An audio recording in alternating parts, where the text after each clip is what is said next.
نحمده ونصلي ونسلم على رسوله الكريم أما بعد فأعوذ بالله من الشيطان الرجيم بسم الله الرحمن الرحيم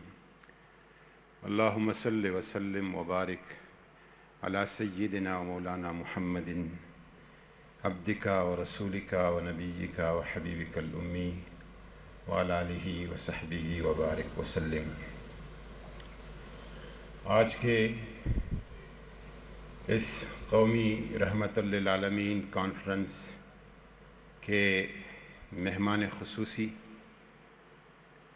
صدر مملکت عالی مرتبت ڈاکٹر عارف الرحمن علوی صاحب اور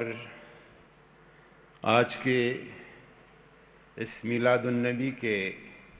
میزبان اور روح روان پرائم منسٹر آف پاکستان جناب عمران خان، وفاقی وزراء،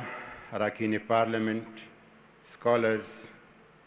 اور علماء اور میرے آقا و مولا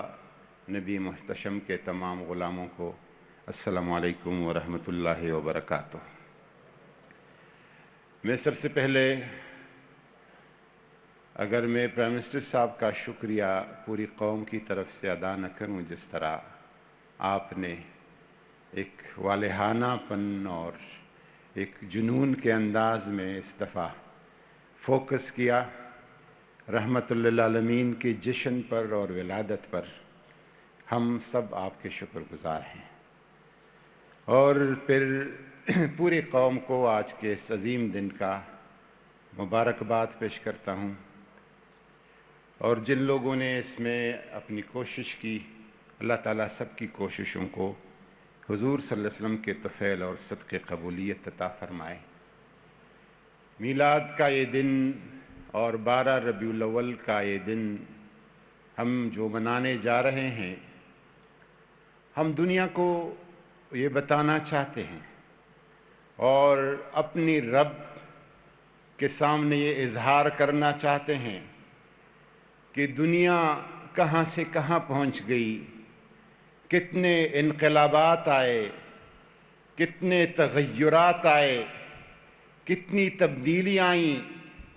سائنس ٹیکنالوجی کہاں پہ عروج تک چلا گیا، لیکن اسلام آباد کی اس کنونشن سینٹر میں آج بھی ہمارا یہ شام اس صبح کے نام ہے جس صبح میں آمنہ اور عبداللہ کے گھر پہ حضور سید الاولین والآخرین تشریف لے آئے۔ اس مبارک لمحے کو، ان ساعتوں کو، ان پر انوار گھڑیوں کو نہ ہم بھول پائیں گے، نہ انسانیت بھول پائے گی۔ انسانی تاریخ میں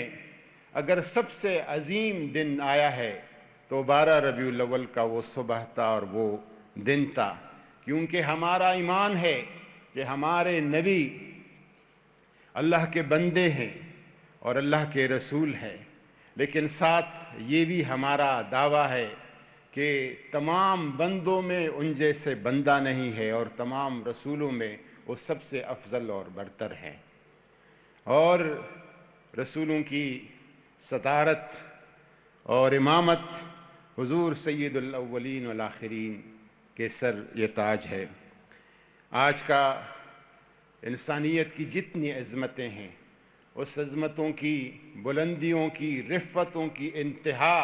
وہاں سے حضور نبی کریم صلی اللہ علیہ وسلم کی ابتدا ہو جاتی ہے۔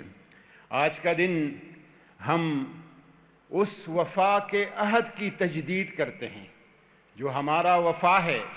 جو ہمارا تعلق ہے حضور نبی کریم صلی اللہ علیہ وسلم کے ساتھ، اس عہد کی ہم تجدید کرتے ہیں۔ اور جب ڈاکٹر علامہ محمد اقبال فرماتے ہیں کہ کی محمد سے وفا تو نے تو ہم تیرے ہیں، وہ اللہ کی زبان بولتے کہ اللہ تعالیٰ کہتا ہے کی محمد سے، میرے بندے کی محمد سے وفا تو نے تو ہم تیرے ہیں، اللہ پھر آپ کا ہے، یہ جہاں چیز ہے کیا لوح و قلم تیرے ہیں۔ پرائم منسٹر صاحب، آپ نے اس قوم کو جو ڈائریکشن دی ہے حکومت میں آتی ہی ریاست مدینہ کا، اور اب جس طرح آپ اس طرف جا رہے ہیں کہ اس قوم کی فکری اصلاح ہو اور ان کا قبلہ مدینہ منورہ، ان کی روح مدینہ منورہ کی طرف ہو، متوجہ ہو، یہ جو آپ کی کوشش ہے۔ ڈاکٹر علامہ محمد اقبال نے، وہ اس قوم کے مصور ہے اور معمار ہیں، انہوں نے شیطانی فلسفہ کی اور شیطانی تخریب کا ایک ذکر کیا ہے،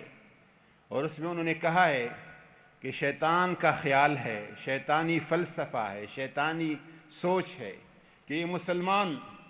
فاقے تو کرتا ہے، بھوک تو برداشت کرتا ہے، سر تو کاٹ لیتا ہے، لیکن اس میں ایک چیز ہے، وہ چیز ان سے نکال دے تو پھر یہ کسی کام کا نہیں ہے۔ وہ کہتے ہیں یہ فاقہ کش، مسلمان کو کہتا ہے یہ فاقہ کش جو موت سے ڈرتا نہیں ذرا، اس کا علاج کیا ہے، اس کو کیسے خراب کرنا ہے؟ روح محمد اس کے بدن سے نکال دو۔ حضور صلی اللہ علیہ وسلم کی جو محبت ہے، آپ کے ساتھ جو نسبت ہے، وہ نسبت اور محبت نکال دو، پھر اس میں کچھ بھی نہیں رہ جائے گا۔ میں مصری صاحب، میں آپ کی اس کوششوں کو، ہم سیرت النبی کا ذکر کرتے ہیں اور ہم نماز کا بھی ذکر کرتے ہیں، روزے کا، حج کا، زکوٰۃ کا، اور یہ دین کی ارکان ہے،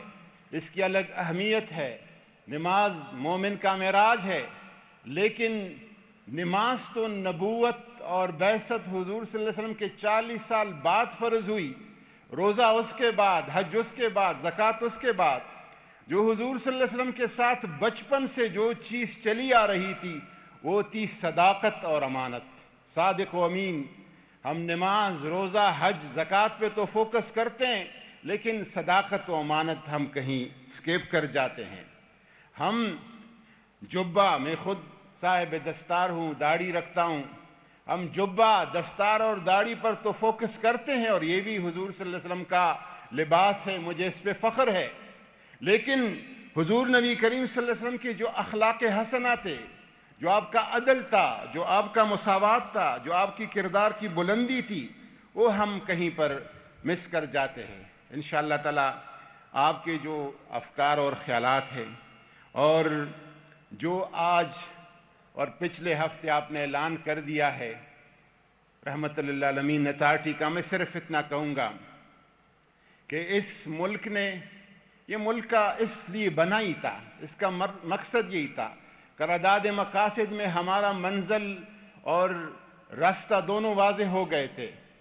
یہ کام جو آپ ابھی کر رہے ہیں، یہ پاکستان بننے کے پہلے دن کرنا چاہیے تھا، جس کو آپ آج کر رہے ہیں، اور اس قوم کا قبلہ درست کر رہے ہیں۔ اور میں اوپر جو گلریوں میں بیٹھے جوان ہیں، آپ سے کہتا ہوں، میں نے ایک فیصلہ کیا تھا، آزاد میری سیاست تھی، ایک زندگی تھی، کہ اس بندے کو میں، اس درویش کو میں اپنا قائد اور اس مان لوں اور اس کی قیادت میں آ جاؤں۔ آج یہ ربیع الاول مجھے بتا رہا ہے کہ میرا وہ فیصلہ بالکل صحیح تھا، اور کیونکہ ہمارے لیے جو امامت اور قیادت کا معیار ہے وہ غلامی رسول ہے، نبی کا جو غلام ہے ہمارا وہ امام ہے۔ میں خان صاحب، آپ کو کچھ عرصہ بعد، کچھ زمانہ بعد، نہ صدر مملکت صاحب ہوں گے اس دنیا میں، نہ آپ ہوں گے، نہ ہم ہوں گے، ہم سب نے خاک میں مل کے خاک ہو جانا ہے، لیکن جو پیغام آپ قوم کو دے رہے ہیں، جو چمن آپ لگا رہے ہیں، یہ پھول کھلیں گے، یہ کلیاں کھلیں گی، یہ خوشبو رہے گا، اور چراغ سے چراغ جلیں گے، وما علینا الا البلاغ۔